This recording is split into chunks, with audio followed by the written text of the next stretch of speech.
10 জিলহজে গোটা বিশ্বের সব সামর্থ্যবান বিশ্বাসীদের জন্য এরকম জবেহ করা, স্যাক্রিফাইস করা, অ্যানিমালসকে স্লটার করা আল্লাহ তাআলা ওয়াজিব করে দিয়েছেন। তার মানে কুরবানির যে বিধান, এটা আমরা সাইয়েদনা ইসমাঈল আলাইহিস সালামের বদৌলতেই পেয়েছি।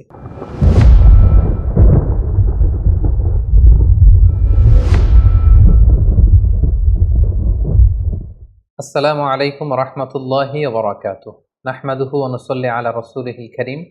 আম্মা বা'দু ফাআউযু বিল্লাহি মিনাশ শাইতানির রাজীম। বিসমিল্লাহির রহমানির রহিম।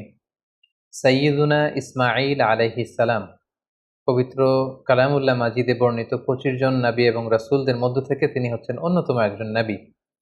এবং সাইয়েদনা ইসমাঈল আলাইহিস সালাম ছিলেন ইব্রাহিম আলাইহিস সালামের জ্যেষ্ঠ পুত্র।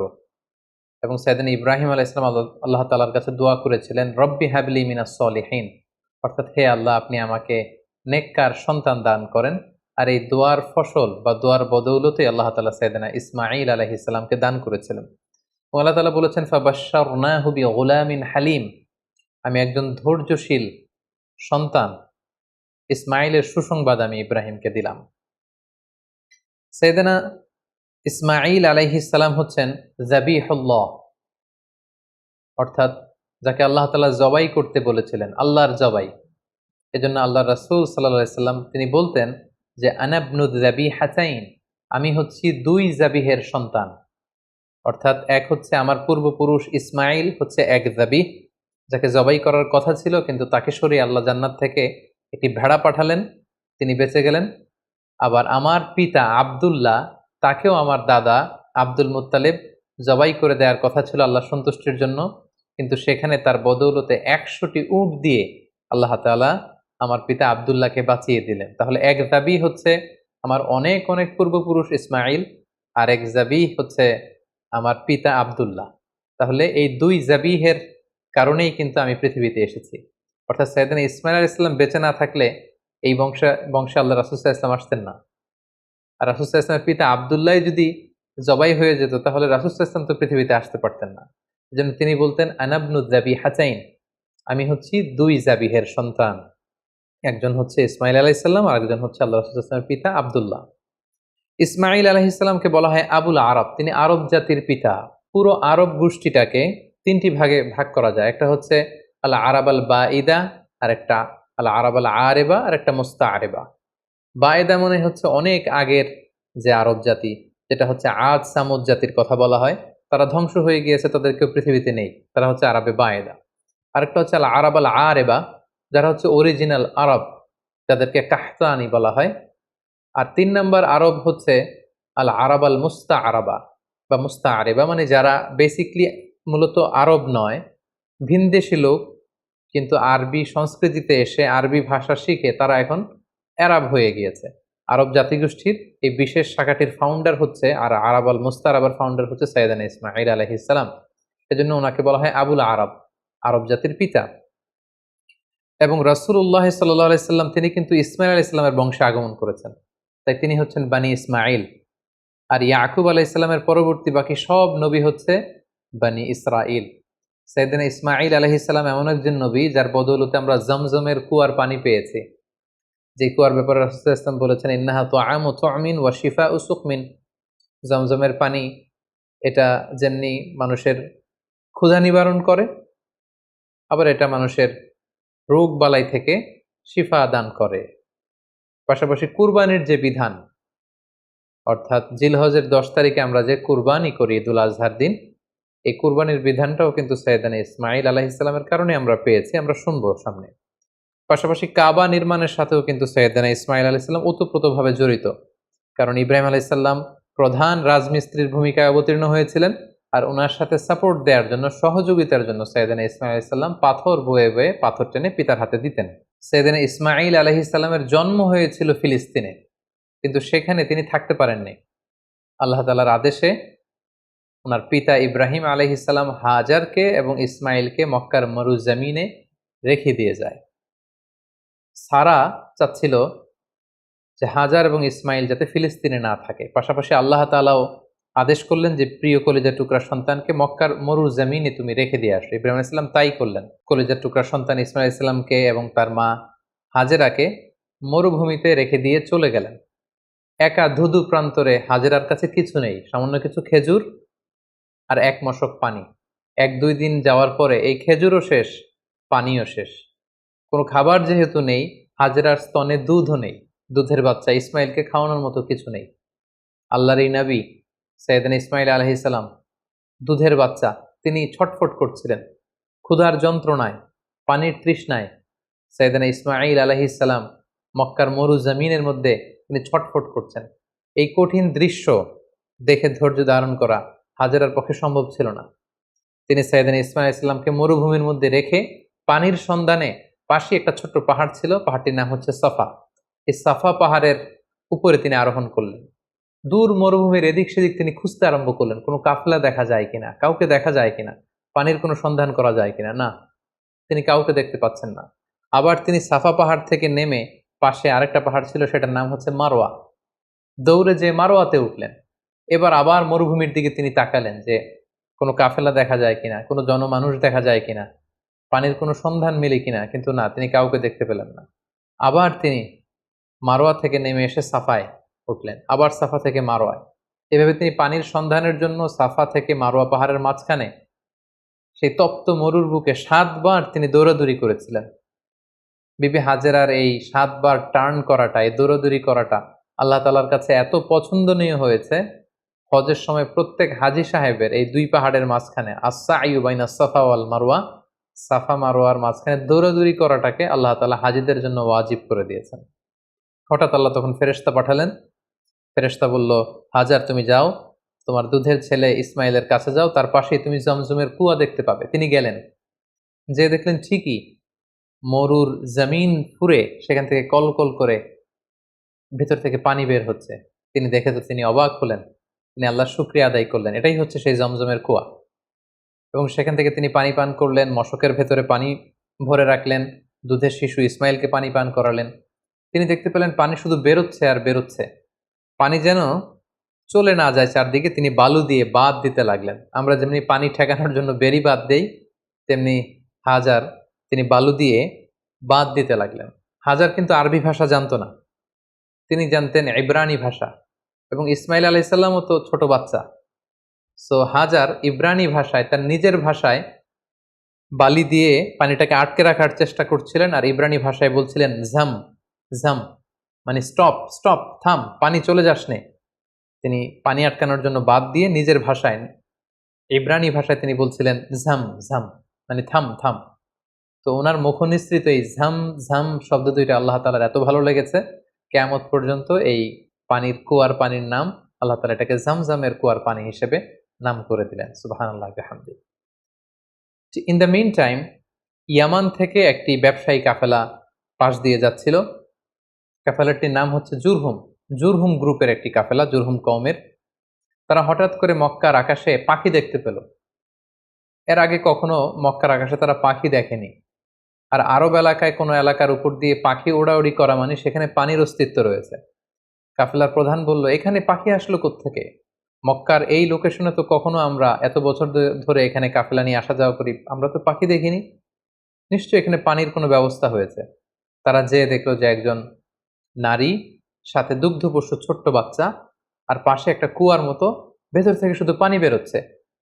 তারা হাজেরার কাছে পানির অনুমতি চাইল, হাজেরা পানির অনুমতি দিলেন। তারা পানি খেয়ে তৃপ্ত হলো।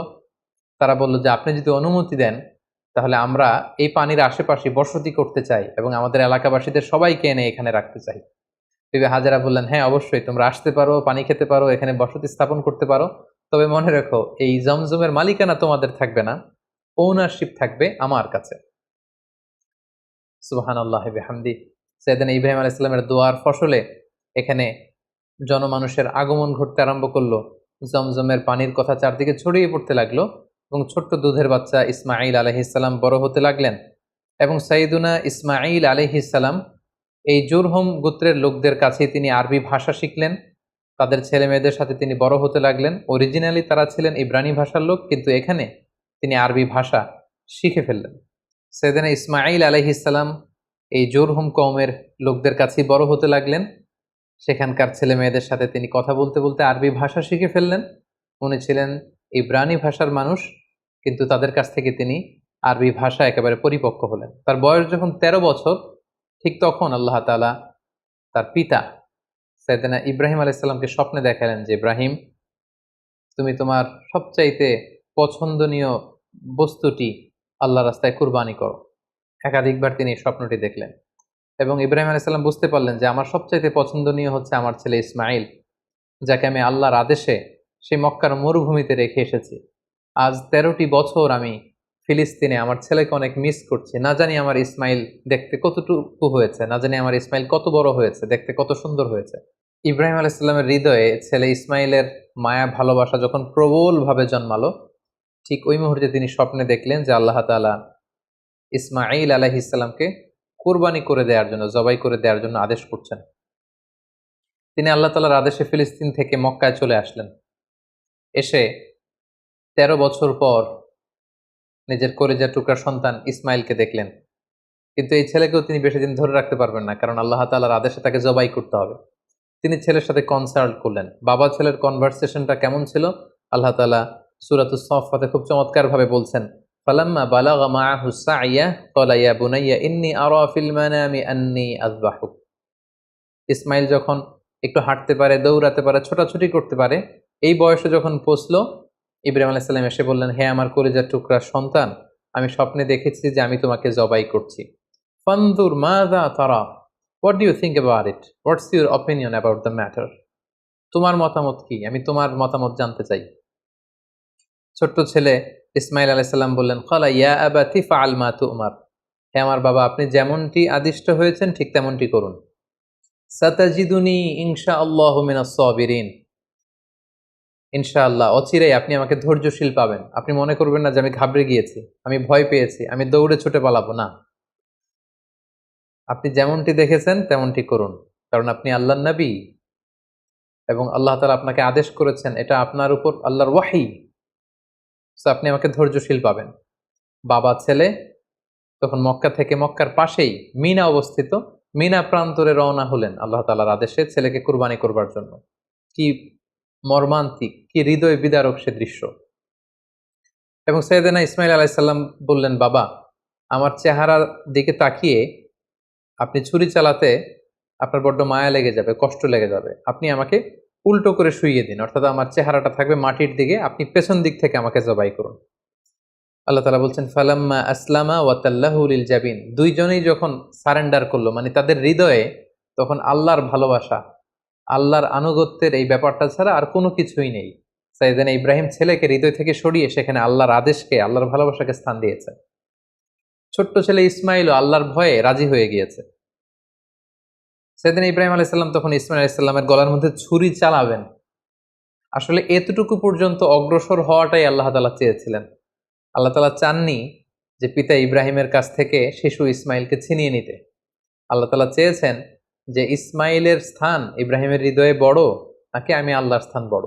তিনি যখন ছুরি চালাবেন, পেছন থেকে ডাক আসলো, ওয়ানাদাইনাহু আইয়া ইব্রাহিম, হে ইব্রাহিম, স্টপ, আর সামনে আগ বাড়ানো যাবে না, এখানেই থামো। কদ সাদ্দাকতার রুইয়া, তুমি তোমার স্বপ্নকে বাস্তবায়ন করেছো, তুমি তোমার স্বপ্নকে বাস্তবায়ন করে দেখিয়ে দিয়েছো।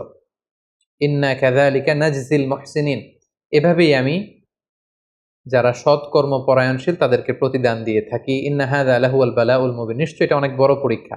এই বড় পরীক্ষাতেও তুমি বাপ বেটা তোমরা উত্তীর্ণ হয়েছো। ফাদাইনাহু বিযিবহিন আযীম, আল্লাহ তাআলা বলছেন, জান্নাত থেকে একটা বকরি এনে, একটা ভেড়া এনে আমি ইসমাইলকে সরিয়ে দিলাম, ইসমাইলের জায়গায় ওই বকরি কুরবানি হয়ে গেল। আল্লাহু আকবার। সাইয়েদনা ইসমাইল আলাইহিস সালাম বেঁচে গেলেন।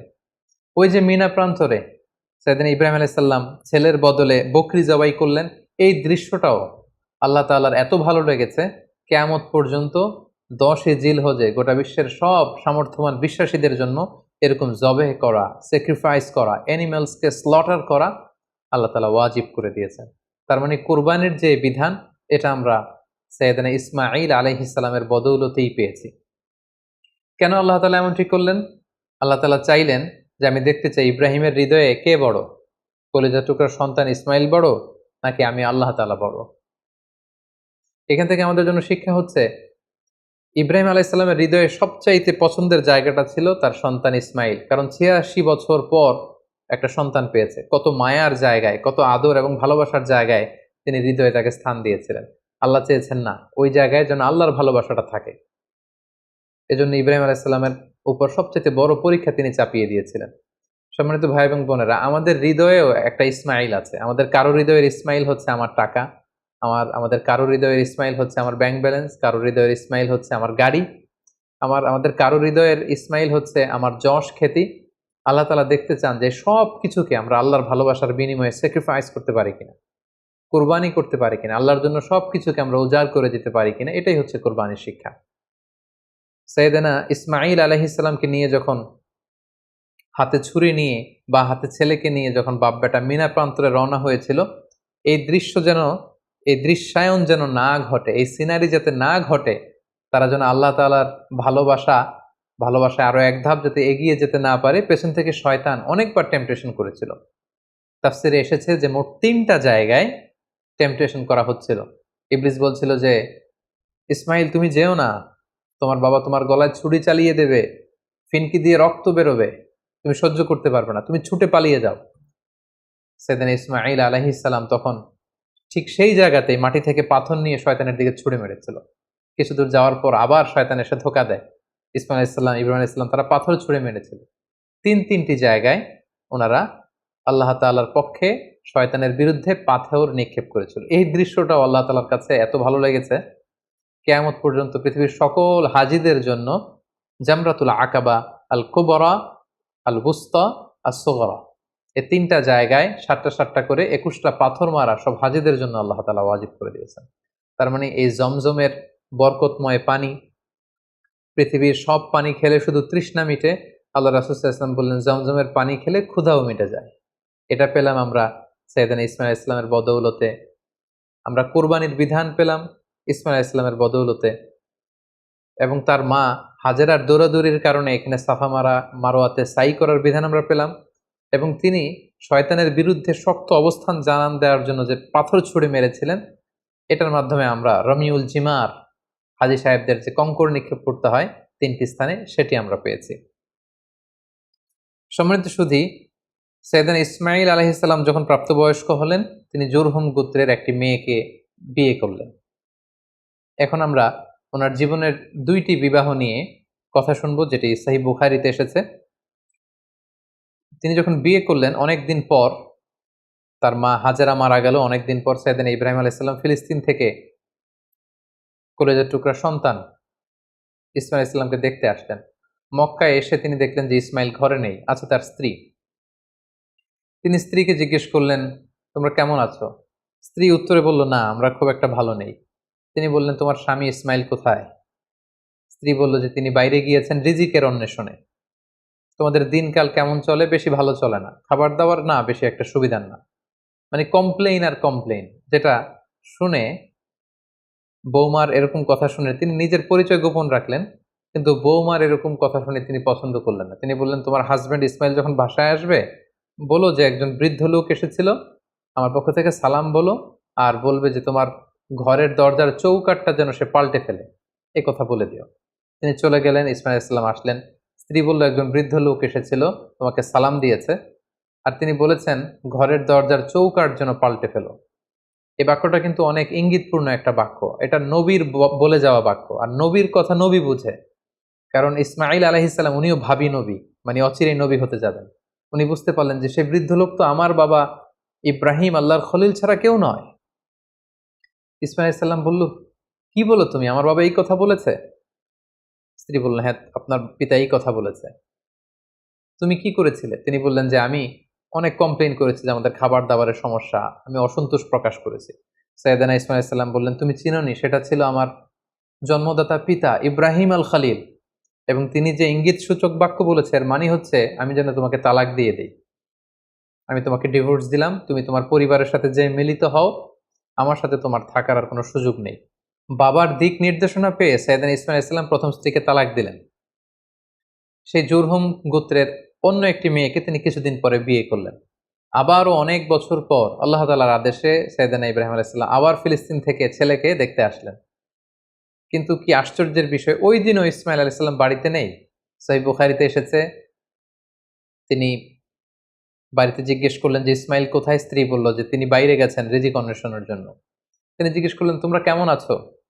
মেয়েটি উত্তরে বলল নাহনু বি খাইরিন ওয়া সা, আলহামদুলিল্লাহ, আল্লাহ আমাদের অনেক দিয়েছেন, শুকর আলহামদুলিল্লাহ, বেশ ভালো আছি। ওয়া আসনাত আলাল্লাহ, এবং আল্লাহর শুকর গুজার হলো, আল্লাহর প্রশংসা করলো, তার মনে কোনো কমপ্লেইন নেই, শুধু শুকর গুজার। তিনি জিজ্ঞেস করলেন মা তুআমুকুম, তোমাদের খাবার দাবার কেমন চলে? ক্বালাত আল্লাহাম, তিনি বললেন আলহামদুলিল্লাহ, আমার স্বামী শিকার করে নিয়ে আসে গোশত, আমরা গোশত খাই, পানি খাই, এটাই আমাদের খাবার। ইব্রাহিম আলাইহিস সালাম এই কথা শুনে খুব খুশি হলেন।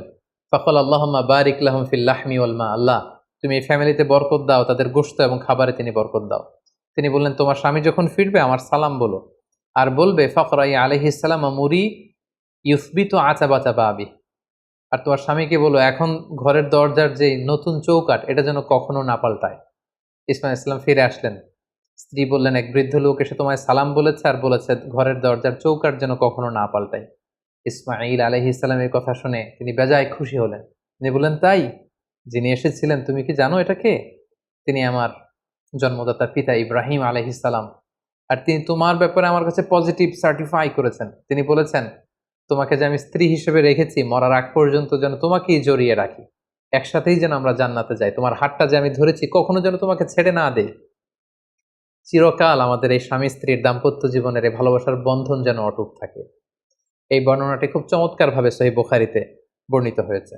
সাইয়েদনা ইসমাঈল আলাইহিস সালাম ওনার পিতার আদেশে প্রথম স্ত্রীকে তালাক দিলেন এবং দ্বিতীয় স্ত্রীকে নিয়ে সুখে স্বাচ্ছন্দ্যে মক্কায় তিনি বসবাস করতে লাগলেন। এবং একটা সময়ে সাইয়েদনা ইব্রাহিম আলাইহিস সালাম যখন আবার মক্কায় আসলেন, কাবা নির্মাণের কাজে তিনি তার পিতাকে সহযোগিতা করেছেন এবং সবসময় তিনি কাবা পরিষ্কার করতেন, ঝাড়ু দিতেন, কারণ আল্লাহ তাআলা বলেছেন ওয়া আহিদনা ইলা ইব্রাহিমা ওয়া ইসমাঈল, ইব্রাহিম এবং ইসমাইলকে আমি স্পেশাল অর্ডার করেছি যে আনতাহিরা বাইতিয়া, আমার ঘর এই কাবাকে তোমরা ক্লিন আপ করো, পরিচ্ছন্ন করো। কাদের জন্য? লিত্তাইফিন, তাওয়াফকারীদের জন্য, ওয়াল আকিফিন, যারা এই কাবা ঘরে ইতিকাফ করবে তাদের জন্য, ওয়ার রুক্কাইস সুজুদ, এবং সালাত আদায়কারীদের জন্য, রুকু সেজদাকারীদের জন্য কাবা ঘরকে পরিচ্ছন্ন করো। সাইয়েদনা ইসমাঈল আলাইহিস সালাম এই কাবা ঘরকে তিনি পরিচ্ছন্ন করতেন। সাইয়েদনা ইসমাঈল আলাইহিস সালামের ব্যাপারে আরো একটি তথ্য জানা যায় যেটি সহিহ বুখারীতে এসেছে, সেটা হচ্ছে তিনি অত্যন্ত ভালো তীরন্দাজ ছিলেন, ভালো তীর মারতে জানতেন। আল্লাহ রাসূল সাল্লাল্লাহু আলাইহি ওয়াসাল্লাম একবার বনু আসলাম গোত্রের পাশ দিয়ে যাচ্ছিলেন একটা বাজারে, তিনি দেখতে পেলেন যে বনু আসলাম গোত্রের লোকেরা তীর দিয়ে প্রশিক্ষণ নিচ্ছে, খেলাধুলা করছে। তখন আল্লাহর হাবিব সাল্লাল্লাহু আলাইহি ওয়াসাল্লাম বললেন ফাকালা ইরমু বানি ইসমাঈল, হে বনু ইসমাঈল, মানে ইসমাইলের বংশধর, তোমরা ভালো করে তীর মারো, ভালো করে তীর খেলার প্রশিক্ষণ করো। ফা ইন্না আবাকুম কানা রামিয়ান, কারণ তোমাদের আদি পিতা, তোমাদের পূর্বপুরুষ ইসমাঈল আলাইহিস সালাম ছিলেন জবরদস্ত তীরন্দাজ। তিনি চমৎকার তীর দিয়ে তিনি পশু শিকার করতেন, তিনি তীর মারলে সে তীর মিস হতো না। তাহলে ইসমাঈল আলাইহিস সালাম কানা রামিয়ান, তিনি তীরন্দাজ ছিলেন। ইসমাঈল আলাইহিস সালামের দাওয়াতি এরিয়া ছিল মক্কা। মক্কা এবং তার আশেপাশের এরিয়াতে তিনি বেসিক্যালি দাওয়াতি কাজ করতেন। জুরহুম কওমে তিনি দাওয়াত দিয়েছেন, আমালিক গোত্রে দাওয়াত দিয়েছেন, এবং আহলি ইয়ামান, ইয়ামানবাসীদের যে লোকজন সেখানে তিনি তাওহীদের দাওয়াত দিয়েছেন। কালামুল্লাহ মাজিদের সূরা মারিয়ামে আল্লাহ তাআলা সাইয়েদনা ইব্রাহিম আলাইহিস সালামের ব্যাপারে একটি বিশেষ বৈশিষ্ট্যের কথা উল্লেখ করেছেন, সেটা হচ্ছে সাদিকাল ওয়াদ। তিনি তার প্রতিশ্রুতি রক্ষা করতেন, ওয়াদা কখনো ভাঙতেন না। আল্লাহ তাআলা বলছেন ওয়াযকুর ফিল কিতাবি ইসমাঈল, হে নবী আপনি কোরআনে ইসমাঈল আলাইহিস সালামের কথাকে উল্লেখ করুন।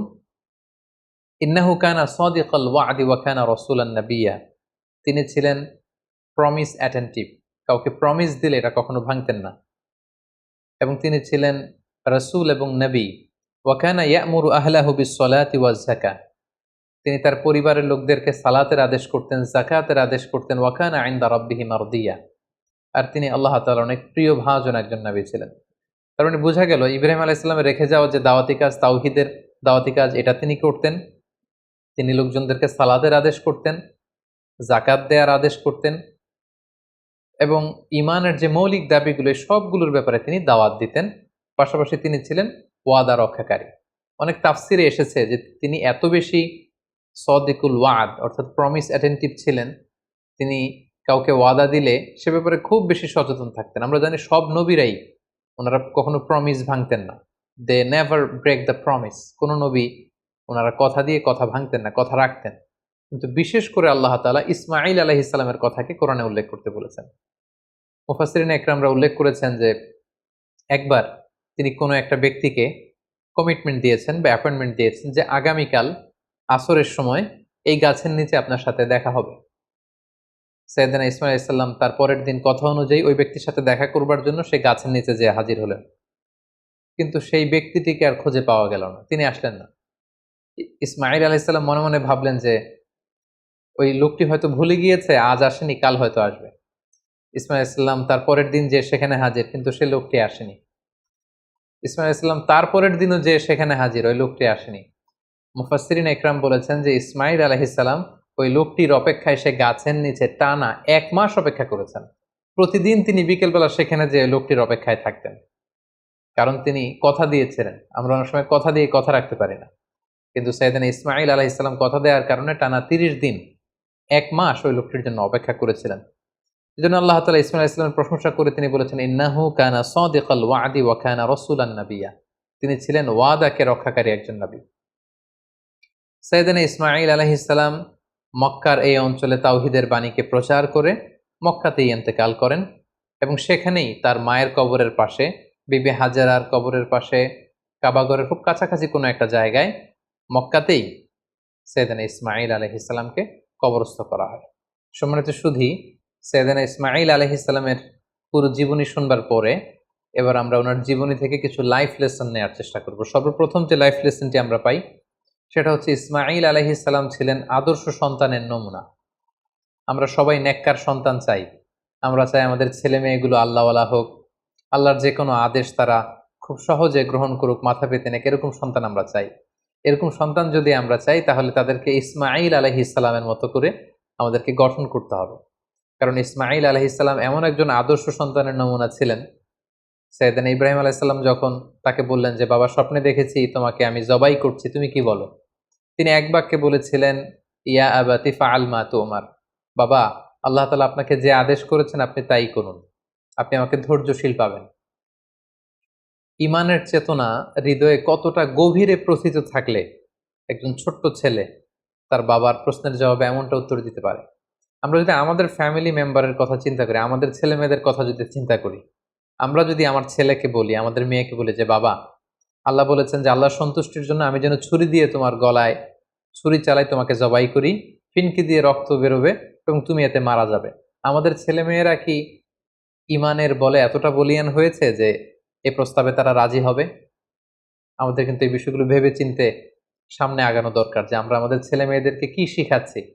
আল্লাহর ভালোবাসা, রাসূলের ভালোবাসা, ইসলামের ভালোবাসাকে আমরা তাদের হৃদয়ে গভীর থেকে গভীরে আমরা প্রচিত করতে পেরেছি কিনা এটা চিন্তার বিষয়। সেক্ষেত্রে আমরা বলবো যে সর্বপ্রথম যে লাইফ লেসন আমরা পাই, ইসমাঈল আলাইহিস সালাম হচ্ছে একজন আদর্শ সন্তানের নমুনা। কেমন করে আমরা আদর্শ সন্তান গড়ে তুলবো এটা আমরা সাইয়েদনা ইব্রাহিম আলাইহিস সালাম যেমন করে সাইয়েদনা ইসমাঈল আলাইহিস সালামকে গড়ে তুলেছিলেন সেখান থেকে কিন্তু আমরা এই শিক্ষাটা নিতে পারি। পাশাপাশি আমরা দেখব যে তিনি তার বাবাকে বিভিন্ন কাজে সহযোগিতা করেছেন। কাবা পুনর্নির্মাণের মতো একটা বড় কাজে ছোট্ট ছেলে ইসমাঈল আলাইহিস সালাম তিনি পাথর এনে এনে বাবার হাতে দিয়েছেন এবং সাইয়েদনা ইব্রাহিম আলাইহিস সালাম তিনি কাবা নির্মাণ করেছেন। দ্বিতীয় যে শিক্ষাটি পাই সেটা হচ্ছে ইসমাঈল আলাইহিস সালাম তিনি ছিলেন অত্যন্ত পিতা ভক্ত একজন মানুষ। আমাদের সমাজে আমরা এমন হয়েছে যে আমরা বন্ধু-বান্ধবকে খুব বেশি সময় দেই, বন্ধু-বান্ধবকে খুব বেশি সাপোর্ট করি, কিন্তু বাবার সাথে আমাদের সেই সম্পর্কের জায়গাটা নেই।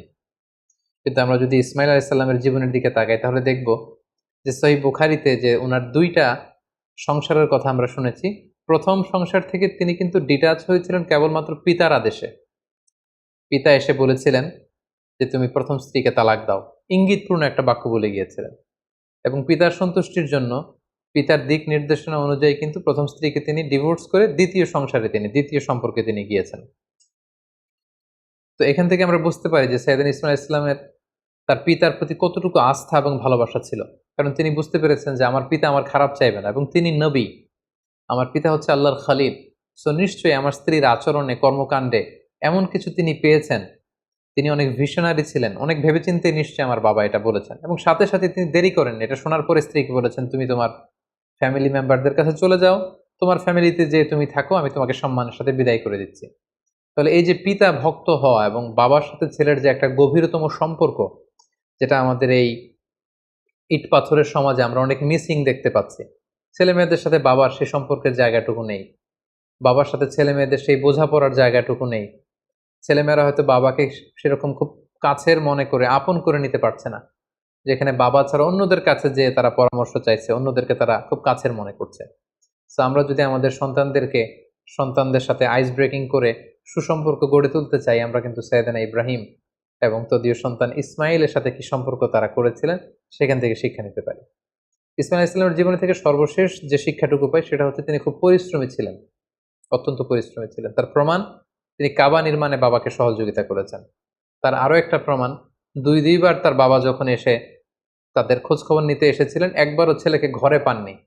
তার মানে ঘর কোণে ছেলে ইসমাইল ইসলাম ছিলেন না। তিনি অত্যন্ত হার্ডওয়ার্কিং ছিলেন, পরিশ্রমী ছিলেন। শিকারের জন্য উনি তীর নিয়ে, ধনুক নিয়ে তিনি বাইরে বের হয়ে যেতেন। এবং পৃথিবীর প্রতিটি নবী কিন্তু পরিশ্রমী ছিল। এবং আল্লাহ রাসূল সাল্লাল্লাহু আলাইহি ওয়াসাল্লাম আমাদেরকে জানিয়েছেন যে ইসমাইল ইসলাম খুব ভালো তীর নিক্ষেপ করতে জানতেন, তীর ছুটতে জানতেন। তিনি বড় তীরন্দাজ ছিলেন, শিকারী ছিলেন। এবং বাআসাল্লাহু নাবিয়্যান ইল্লা রাআল গানাম, পৃথিবীতে এমন কোন নবী তো আল্লাহ পাঠান নাই যারা ছাগল চড়ায়নি। আর ছাগল চড়ানো, রাখালের কাজ করা, এটা যে কত কষ্টের, এটা যে কত পরিশ্রমের, আমরা একটু চিন্তা করলেই বুঝতে পারি। তাহলে আমরা বুঝতে পারলাম যে প্রত্যেক নবীরাই খুব পরিশ্রমী ছিলেন। তারা কর্ম করে, পরিশ্রম করে নিজেদের জীবিকা উপার্জন করেছেন। So, আমরা যারা নবীদের অনুসারী বলে নিজেদেরকে দাবি করি, আমরা যেন হার্ড ওয়ার্কিং করি, আমরা যেন পরিশ্রম করি, তাহলেই উন্নতি সমৃদ্ধি আমাদের হাতে এসে ধরা দিবে। আল্লাহ তাআলা আমাদের সবাইকে কথাগুলো বুঝবার এবং নবীদের দেখানো পথে নিজেদেরকে পরিচালিত করবার তৌফিক দান করুক। হাযা মা ইনদি ওয়াল ইলমু ইনদাল্লাহ আলাইহি তাওয়াক্কালতু ওয়া ইলাইহি উনীব। ওয়াসসালামু আলাইকুম ওয়া রাহমাতুল্লাহি